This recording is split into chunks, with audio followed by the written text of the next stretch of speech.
રાધે રાધે. જય સિયારામ. આપણે શ્રી શ્રી મહાદેવના ભક્તોના ચરિત્ર ચાલે છે. મહાદેવના ભક્તોમાં ભક્ત કિરાત અને નંદી વૈશ્યનું આપણે ચરિત્ર ચાલે છે. એ ચરિત્રમાં આપણે આગળ વધીએ તો કિરાતે જોયું કે મંદિરમાં શિવલિંગ નથી, કારણ કે એ શિવલિંગ નંદી વૈશ્ય પોતાના ઘરે લઈ ગયા હતા. એટલે એને જોયું મંદિરમાં શિવલિંગ નથી, એટલે હાથ પગ પછાડીને રોવા માંડે છે કે પ્રભુ મને દર્શન આપો, પ્રભુ મને તમે દર્શન આપો. હાથ પગ પછાડે છે અને હાથ પગ પછાડીને પોતે રડવા માંડે છે. તો મહાદેવ સાક્ષાત મંદિરની અંદર પ્રગટ થાય છે અને પ્રગટ થઈને મહાદેવ કહે છે કે મારી પાસેથી કાંઈ વરદાન માગી લ્યો, મારે વરદાન દેવું છે તમને. તો ભગવાનની વાણી અને સંકલ્પને કિરાતે બહાર જોવા માટે મજબૂર કરી દીધો. એ જે કિરાત હતો, શિકારી હતો, એ આંખ બંધ કરીને ભગવાનના ધ્યાનમાં મસ્ત હતો, ભગવાનના લીલા ચિંતનમાં મસ્ત હતો. એ કિરાત શિકારી. પણ જ્યારે મહાદેવે વરદાન માંગવાનું કીધું ત્યારે એને આંખ ખોલી અને આંખ ખોલીને એને બારે જોયું. એને એવું લાગ્યું કે બારેથી મને કોઈ પોકારે છે, બારેથી મને કોઈ બોલાવે છે, એવું એને લાગ્યું શિકારીને. એટલે શિકારીએ આંખ ખોલીને જોયું. તેણે એ જોયું કે જે હું અંદર મહાદેવનું ધ્યાન કરું છું એ જ મહાદેવજી બારે ઊભા છે, સાક્ષાત મારી નજર સામે ઊભા છે, એવું એને દર્શન કર્યું. આવી વસ્તુ મતલબ જે મહાદેવનું હું હૃદયમાં ધ્યાન કરું છું એ જ મહાદેવ સાક્ષાત બારે દર્શન દેતા હતા. જો ભક્તો જેવા ભાવથી ચિંતન કરે ને, ભગવાન એવા ભાવથી જ એને બારે દર્શન આપે. એમાં કોઈ પણ પ્રકારની શંકા નથી. આવી વસ્તુ છે. હવે તો આ કિરાતની જે પ્રેમ ભક્તિ હતી એ પરાકાષ્ઠા ઉપર પહોંચી ગઈ. પ્રેમ ભક્તિ જ્યારે પરાકાષ્ઠા ઉપર પહોંચે ત્યારે ભગવાન પણ દર્શન દેવા માટે મજબૂર બની જાય, અવશ્ય મજબૂર બની જાય છે. એમાં કોઈ પણ પ્રકારની શંકા નથી. ભક્તિ પવિત્ર હોવી જોઈએ, ભક્તિ નિષ્કામ હોવી જોઈએ, તો ભગવાન દર્શન દેવા માટે તૈયાર જ છે. કારણ કે એ તો કણે કણમાં રહેલા છે, એટલે તમને ગમે ત્યાંથી દર્શન આપી શકે. આને મંદિરમાં દર્શન આપી દીધા લ્યો કિરાત. હવે તો કિરાત ઉભો થયો છે અને મહાદેવને સાષ્ટાંગ દંડવત પ્રણામ કરે છે. એના ચરણોમાં આરોટે છે, મહાદેવના ચરણોમાં, કે મને સાક્ષાત પ્રભુના દર્શન થયા. આવી વસ્તુ છે. પછી ભગવાને એને પ્રેમપૂર્વક ઉઠાવ્યા અને પ્રેરણા કરી ભગવાન કે તું ચિંતા ન કર, હું તારો છું, તું મારો છે. ત્યારે કિરાત છે ને શિકારી એ પ્રાર્થના કરે છે કે ભગવાન मैं तुम्हारा दास हूं, तुम मेरे स्वामी हो, मेरा यह भाव सर्वदा बना रहे. જો આના પ્રાર્થનાના એક એક શબ્દો ધ્યાન દેવા જેવા છે. એમ કહે છે કે ભગવાન હું તમારો દાસ છું અને તમે મારા સ્વામી છો. દાસ અને સ્વામીની જોડી સદાય બનેલી. સદાય મારા મનમાં એવું સ્મરણ રહીએ કે હે મહાદેવ, હું તમારો સેવક છું, હું તમારો દાસ છું. આ દાસ ભાવ મારા મનમાંથી ક્યારેય જાય નહીં, એવું આ શિકારી ભગવાનને કહે છે. જો ભગવાનના દર્શન થયા તો શિકારીને કેવી પ્રાર્થના કરતા આવડી. પ્રભુનું દર્શન મનુષ્યને શું ન શીખાડી. મનુષ્ય ભાવથી પ્રભુના દર્શન કરે તો મનુષ્ય બધું શીખી જાય છે. ભગવાનની કૃપાથી એને બધી સેવાય આવડી જાય છે, બધી પ્રાર્થના આવડી જાય, સ્તવ સ્તુતિ વંદના જે કાંઈ કરવું હોય ને એ ભગવાનની પ્રસન્નતાથી જીવ એક ક્ષણમાં શીખી જાય, એક જ ક્ષણની અંદર. પણ એવો તમારો ભગવાન પ્રત્યે વિશુદ્ધ પ્રેમ ભાવ હોવો જોઈએ, વિશુદ્ધ ભગવાન પ્રત્યે એવો ભાવ હોવો જોઈએ. તો પછી વાંધો આવતો નથી. પછી કે છે कि मुझे चाहे जितनी बार जन्म लेना पड़े मैं तुम्हारी सेवा में संलग्न रहूं. એટલે હે પ્રભુ મારે ગમે એટલી વાર જન્મ લેવો પડે હું ના નથી પાડતો. ભલે ને મારે 1000 જન્મ લેવા પડે કે મને 1000 જન્મ લેવડાવજો, મને એની પરવા નથી, પણ મને છે ને તમારી સેવામાં ડૂબેલો રહું ને એવું કંઈક કરજો. તમારી સેવા મારાથી છૂટે નહીં ને એવું કંઈક કરજો. બસ બીજું મારે કંઈ જોતું નથી. પ્રતિક્ષણ મારા હૃદયમાં તમારા પ્રત્યે પ્રેમ વધતો રહે.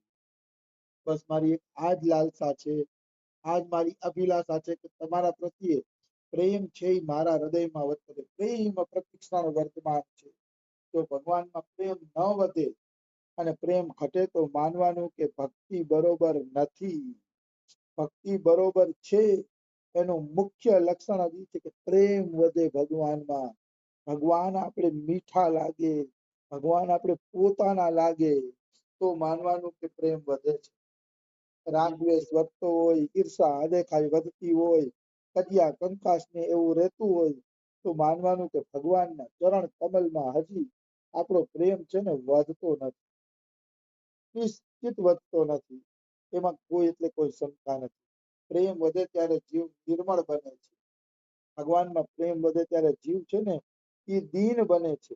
પછી કજિયા કંકાસ નહીં કરે, બીજાને માન આપશે, બીજાને સન્માન આપશે અને ભક્તિ કરશે. આવી વસ્તુ છે. પછી કહે છે કે હે પ્રભુ તમે જ મારી દયામયી માં છો અને તમે જ મારા ન્યાયશીલ પિતા છો. મતલબ શિકારી એમ કહે છે કે માતા પિતા તમે જ છો. ત્વમેવ માતા ચ પિતા ત્વમેવ ત્વમેવ બંધુશ્ચ સખા ત્વમેવ ત્વમેવ વિદ્યા દ્રવિણમ ત્વમેવ ત્વમેવ સર્વમ મમ દેવ દેવ. હે પ્રભુ તમે જ મારા માતા પિતા બંધુ ધન છો અને છેલ્લે તો કહી દીધું ત્વમેવ સર્વમ, મારું સર્વસ્વ તમે જ છો. બધા સંબંધ મારા તમારી હારે જ છે પ્રભુ. આ રીતે પ્રભુના ગુણ ગાય અને બધા સંબંધ પ્રભુ હારે જોડે ને એ ભક્ત. ભક્તનો લૌકિક કોઈ સંબંધ રહેતો નથી સંસારમાં. હા, સેવા માટે લૌકિક સંબંધ રહીએ તો પ્રેમ કરવા માટે ભક્તનો સંબંધ આ સંસારમાં કોઈની સાથે રહેતો નથી. કારણ કે પ્રેમ તો કેવલ ભગવાનને જ થઈ શકે, સંસારને થઈ જ ન શકે. એટલે ભગવાનમાં પ્રેમમાં ડૂબેલો વ્યક્તિ ક્યારેય સંસારને પ્રેમ નથી કરી શકતો અને સંસારને પ્રેમ કરે તો માનવાનું કે એને ભગવત પ્રેમનું મહત્વ સમજ્યું જ નથી. જેણે ભગવત પ્રેમનું મહત્વ સમજ્યું છે એ ક્યારેય બીજાને પ્રેમ ન કરી શકે. હજી કહે છે કે મારા સહાયક બંધુ પણ પ્રભુ તમે છો અને પ્રાણ પ્રિય સખા પણ તમે છો. મારા ગુરુદેવ પણ તમે છો, મારા ઈષ્ટદેવ પણ તમે છો અને મારા મંત્ર પણ તમે છો. મારો જે મંત્ર છે, હું નામ જપું છું, આ છે એ બધું તમે જ છો. તમારા સિવાય આ ત્રણેય લોકમાં મારું કોઈ નથી. બહુ સરસ વાત કરી. આ ત્રણેય લોકમાં અરબો ખરબો માણસો છે પણ એટલું યાદ રાખજો કે ભગવાન સિવાય આપણું કોઈ નથી.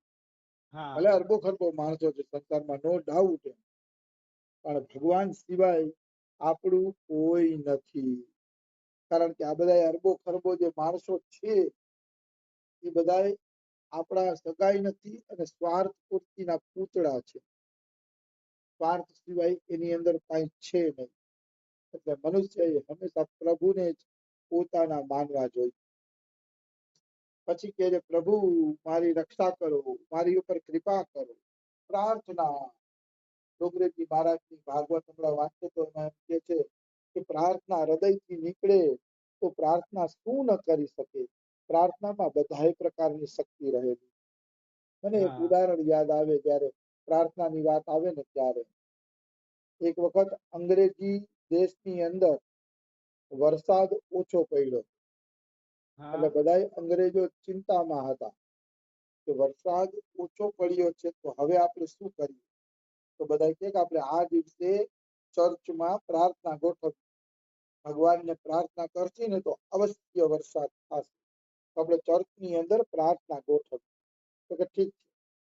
તો બધા ચર્ચની અંદર પ્રાર્થના કરવા ભેગા થયા ને તો 5 વર્ષનો બાળક પણ ચર્ચમાં પ્રાર્થના કરવા માટે આવે છે. ઉંમર ખાલી 5 જ વર્ષની હતી.